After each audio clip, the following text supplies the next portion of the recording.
Why are keto-friendly ingredients so expensive? Do you want to answer? I have an answer.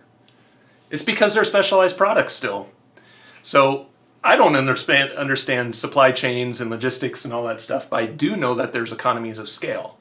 So the more money and the more opportunity there is for manufacturers of these products to sell things, they will ramp up production, and as they ramp up production, they will get economies of scale. So maybe our Keto Chow folks on the channel can discuss this, because they are producers of a product, and they will understand that the more they produce, the better pricing they can get on that production.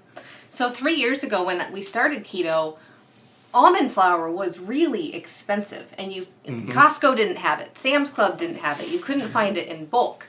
So, it was expensive to purchase almond flour or coconut flour, acacia fiber, which is something I use a lot in baking, xanthan gum. All these things were really, really hard to find, and they were expensive, and they have come down in price. I mean, these days you can find large 3-pound bags of almond flour at Costco and Sam's Club. When that happened, it was like, oh my gosh, this is a dream come true. And we watched the price drop. I think they started around $17 or $18 a bag, and are they around $13.50 or something?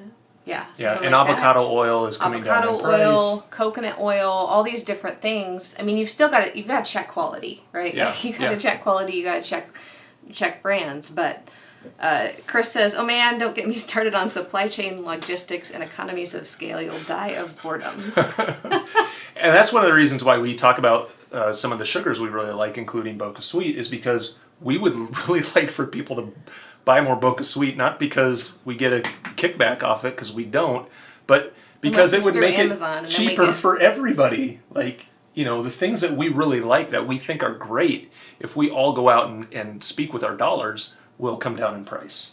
And that's the thing. Every dollar we spend is like voting. Right. It's like a vote. Like, it's like saying, yes, I want that thing. And that's why McDonald's is so cheap, because they're getting lots of votes.